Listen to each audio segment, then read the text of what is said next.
Hi folks, how you doing? So today is the 19th of August 2022 and once again here I'm in downtown Sydney doing another video for you guys. Now I want to talk about a few things in today's video and the first one being could the rapture of the church be lengthened now by the fact that Turkey and Israel have normalized political and diplomatic relations. Let me ask you guys, because of this, can the rapture of the church actually take longer, to come about? We'll see what pans out. We know that Turkey is one of the countries mentioned in this Great Northern War by CQ 38, 39. So it's going to be very interesting, how this pans out.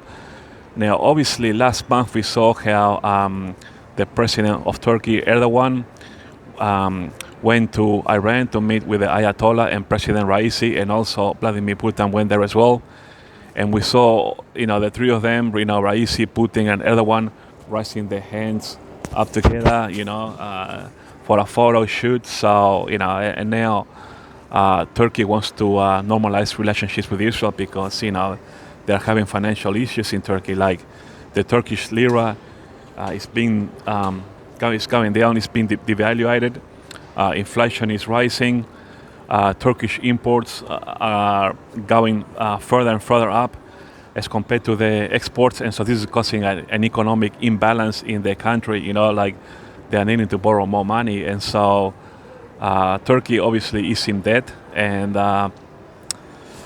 obviously they need the help of Israel here, and to help them with their economic woes. But it's interesting that Turkey, last month they rocked up to Iran, with the president of Russia, Vladimir Putin. They threw them together, or these three, if you like, obviously building their alliance, for this CQ 38, 39 war. So it's gonna be interesting to see what happens, and let me ask you here, like I said on top of my video, could this actually, because Israel has restored diplomatic relations with Turkey, could this actually lengthen the rapture of the church? In other words, could Russia and Iran delayed, the CQ 38, 39 because of Turkish, new or restored diplomatic relationships with Israel? I think this is a very interesting question. Obviously, Erdogan can be trusted because,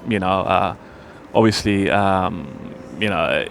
Erdogan has very strong relationships with Israel's arch enemies, namely Iran and Syria and obviously Russia. We know that Turkey is one of the strong partners alongside Russia and Iran for this, coalition war, or this Great Northern War described in the CQ 38, 39. So, Turkey can be trusted, especially under Erdogan.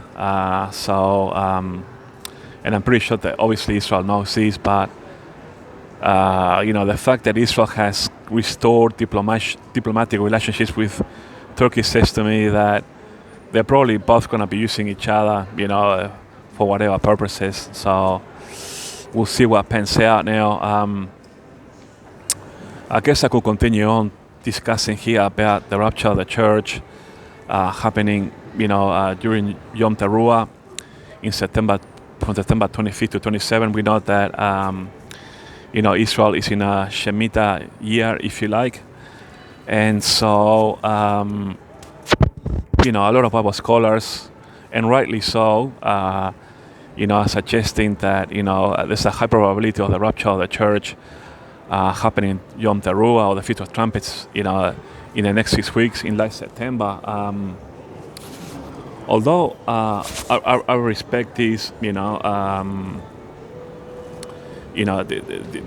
this kind of thinking, of tying Yom Teruah to the rapture of the church. I respect this Bible teaching, if you like, but I just don't think that the rapture of the church is going to happen in 6 weeks from now, because,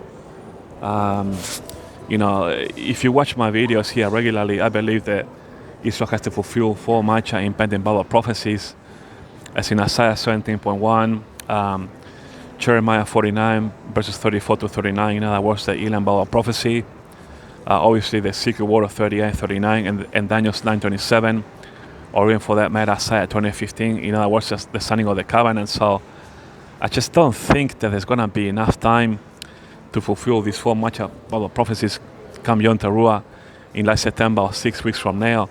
Perhaps Israel could fulfill one of those prophecies, maybe Isaiah 11 or perhaps even Isaiah 17.1, but the 4 of them, I just don't think so.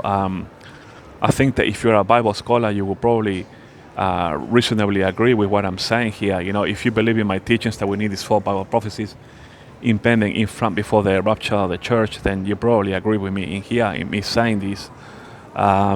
So we'll see what pans out. It's going to be interesting. And now that we got Turkey in the works, this is actually throwing a spanner in the works, regarding the length of the rapture of the church, because now we don't know, in this new situation, we don't know if it's going to take longer and longer, because perhaps, Turkey could delay the rapture of the church. Perhaps Turkey could say to Iran and Russia, hey, we are in financial trouble.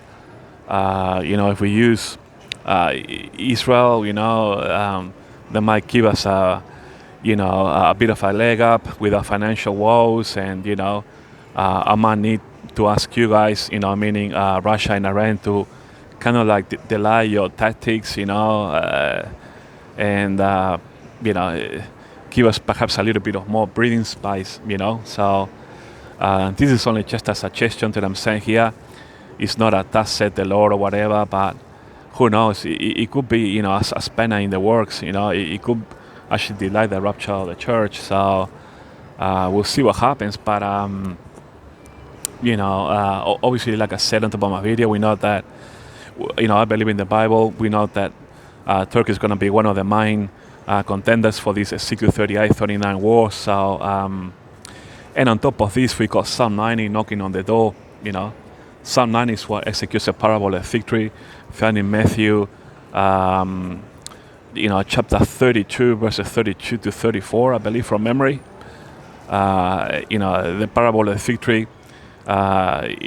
Jesus is referring to actually the nation of Israel. So, Israel under Psalm 90 is already 74 years, and Jesus did say that this generation shall not pass till all be fulfilled. So,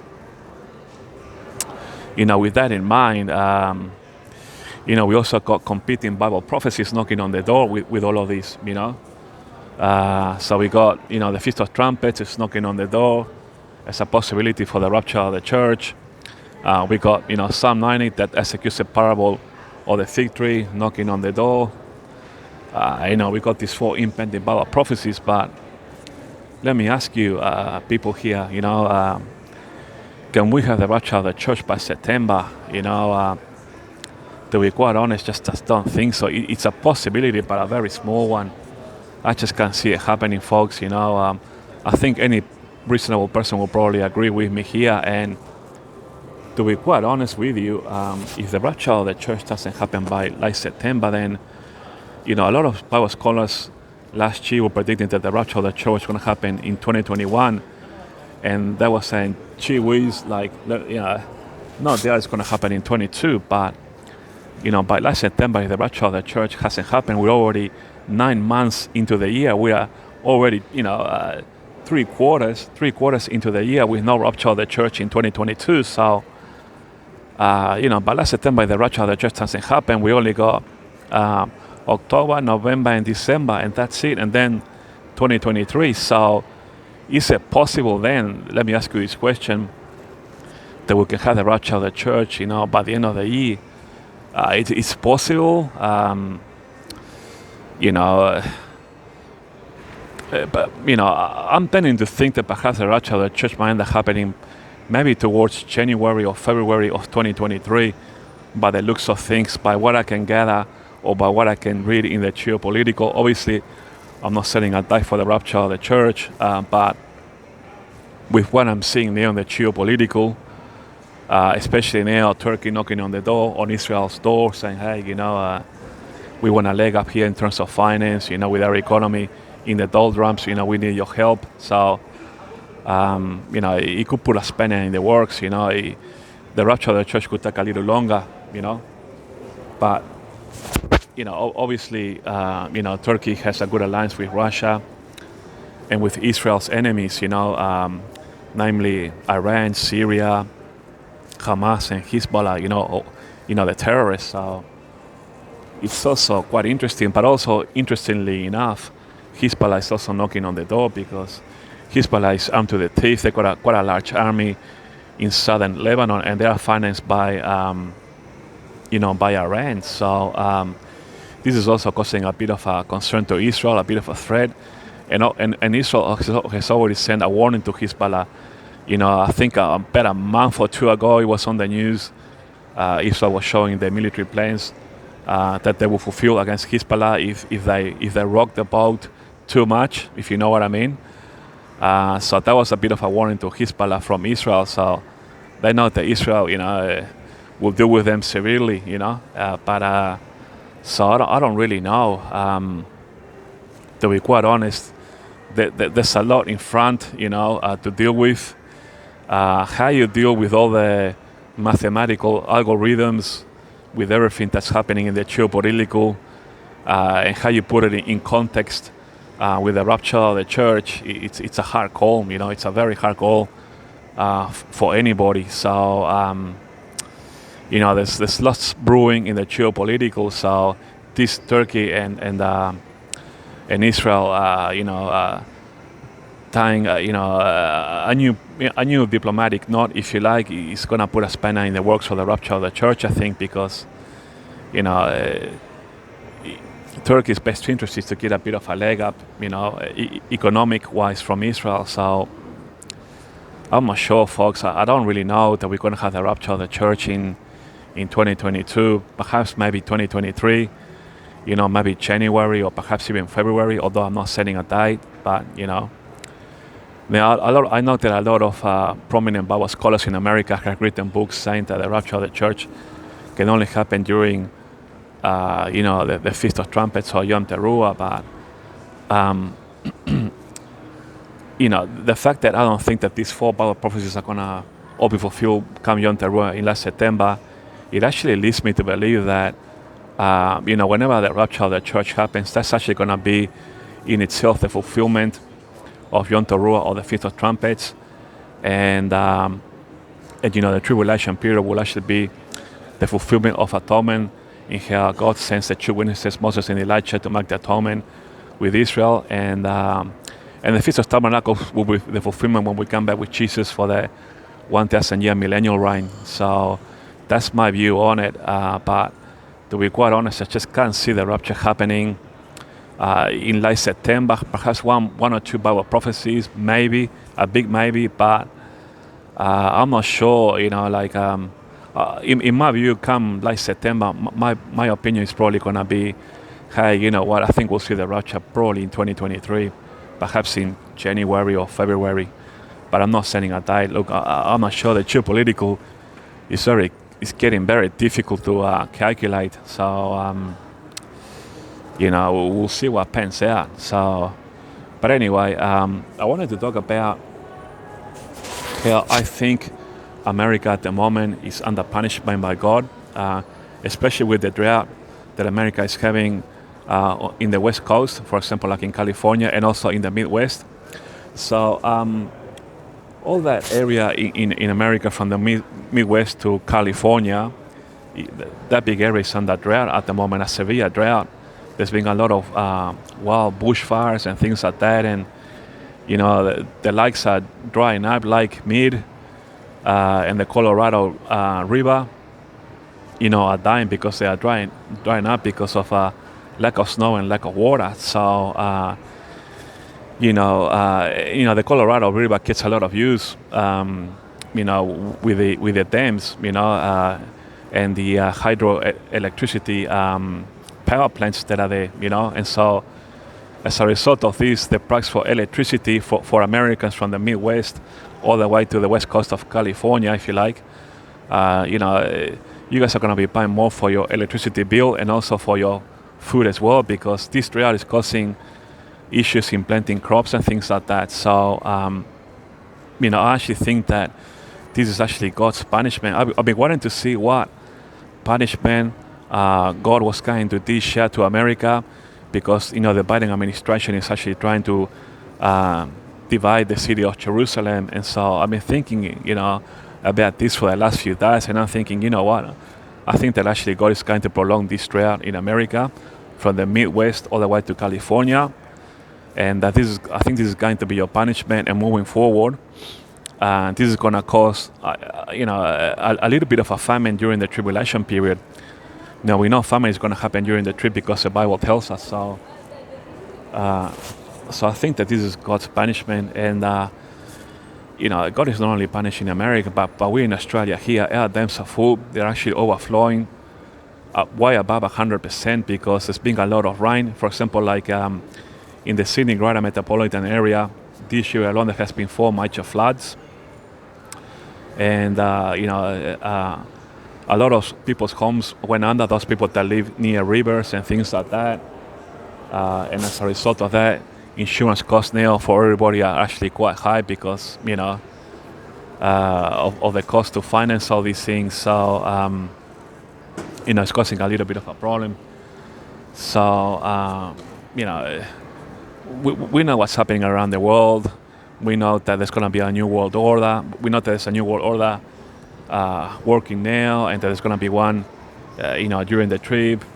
We know that Klaus Schwab has publicly said many times that he wants the Great Reset. So, we Christians, we know what's happening. We know how all this is going to end up. And so, a lot of nations have been punished for wickedness, and it just comes down to that, just to, God's wrath, the tribulation period is casting a shadow, at the back end here of the church age. So, what do we do? Well, Jesus told us that, we have to face some tribulation, it's just the way it is. But, Jesus says, don't worry, I have overcome the world. So, we're going to have to cope it, folks. It's just the way it is. But all you can do is, do your best. For example, like, electricity prices here in Australia have gone through the roof. I actually have a dual power system in my home. I have electricity and natural gas. And in my last bill a few days ago, my natural gas has gone up 3 times much more expensive than electricity, or in other words, a ratio of 3 to 1. And so, it's, all of us around the world are having issues with their power issues, electricity or natural gas and things like that. And Australia is one of the biggest natural gas exporters, but the reason that it's gone up through the roof is because most of our natural gas is being exported to China, and the powers that be don't want to pump more natural gas into the Australian system, and our politicians are on the back of industrialists that are doing this, but it's not working out. So the ratio now is like 3 to 1. Natural gas is actually 3 times more expensive to use in your home than electricity. So it's pretty interesting, folks. So this is all I wanted to do with this video. Just to let you know that in the last few days, you might have heard this on the news. Turkey has signed new diplomatic relations with Israel, so this could probably lengthen the timing for the rapture of the church. We might have to wait a little longer. Look, I don't know. This is not a thus said the Lord, but it's a possibility. We'll see what pans out coming out of this. But I think that next month, or probably the week leading to Yom Teruah, a lot of Bible scholars are going to be doing videos about the rapture of the church. But I don't see many Bible scholars talking about these 4 Bible prophecies. When they do their analysis about the rapture of the church, like, I don't hear many talking about Isaiah 17.1. The Elam Bible prophecy in Jeremiah 49 verses 34 to 39. A lot more now talking about Ezekiel 38, 39, and obviously the signing of the covenant.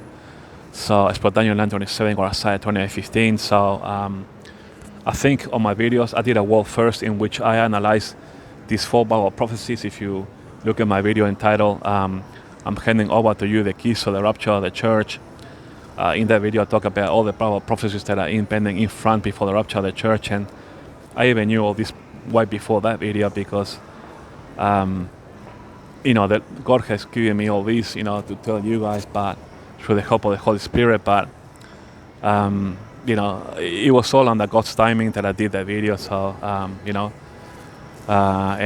so watch that. I go into great detail, and I've done tons and tons of videos here letting you know about this teaching that we need these 4. Obviously, there's more than 4, but these are the 4, major, Bible prophecies or Israel's timetable that will execute the rapture of the church. So we'll see how we go, folks. I'm not one of those people that thinks that the rapture of the church can happen in any moment. In other words, like say right now or tomorrow, because then it will be the time that we have that the Bible teaches Bible prophecies, and it also wouldn't make sense because you have to consider that not just the church age, but also you have to consider the tribulation period and the millennial kingdom. In that all Bible prophecies need to run smooth, all the way to these 3 major dispensations, because otherwise, if you don't do any rational view or thinking about Bible prophecies, it can look very messy. For example, like if the rapture of the church happens tomorrow, for argument's sake, and we haven't done Ezekiel, Elam, or Isaiah, that means that the tribulation period is going to be longer than 7 years to accommodate the length of time that will take for all these words to be fulfilled. And it wouldn't make sense, if we are in the tribulation tomorrow, for God to glorify Himself under the Ezekiel 38-39 war, if God is allowing at the same time the Antichrist to rule for the 7-year tribulation period, and if also at the same time the 2 witnesses are coming to mark the atonement with Israel and also to oversee the construction of the 3rd temple. So no matter which way you look at it, under no angle does this make any sense, except that we got these 4 Bible prophecies impending and in front before the rapture of the church. So I think I might realize this time and time again on dozens of videos. I actually deleted a lot of my videos here, but I have kept the good ones, I guess, and I have said this time and time and time again to edify the church, and this is a world first. Like, nobody has come up with this ever. I'm the first one ever on YouTube that has come up with this teaching. There are other Bible scholars that are watching me that are beginning to agree with me on what I'm saying here, and they are starting to slowly mention what I'm saying here, which is good to see. It's great to see Bible scholars thinking a little bit more about this and edifying the church. So that's good to see, and I highly encourage that you do that because it makes perfect sense. And also, if you read the book of Revelation, it doesn't say, behold, Isaiah 17.1 will be done in Revelation 8.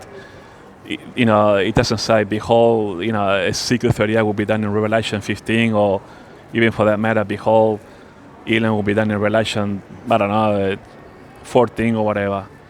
The book of Revelation is a very precise book that tells us what's going to happen during the trib and in the millennial kingdom. So we know because of this then that these Bible prophecies, Isaiah 17.1, Elam or Jeremiah 49 verses 34 to 39, Ezekiel 38-39, and the standing of the covenant will be done in this dispensation of the church age before the rapture of the church. So that's why I keep edifying you guys with these Bible prophecies, so that you guys do some thinking and analysis of all this, because what I'm saying here makes perfect sense. I don't know about you guys, but I don't hear barely any Bible scholars talking about what I'm saying here. Perhaps maybe 3 at the most, and they have probably been watching my videos here because nobody has come. I'm a world first with all these 4 and more if you watch that video entitled handing over to you the key to the rapture of the keys to the rapture of the church. I'm a world first in all this, So, and this was given to me by God through the Holy Spirit. So, I thank God and the Holy Spirit for giving me this to edify the church. So, and I decipher for you, Moses in Malachi 3.1. So, behold, I will send the messenger of the covenant, which is, if you read Exodus 24, chapter 24, verse 7, is none other than Moses, the messenger of the covenant. So, I know my Bible. So, all right, thanks for watching, guys, and I'll talk to you guys later.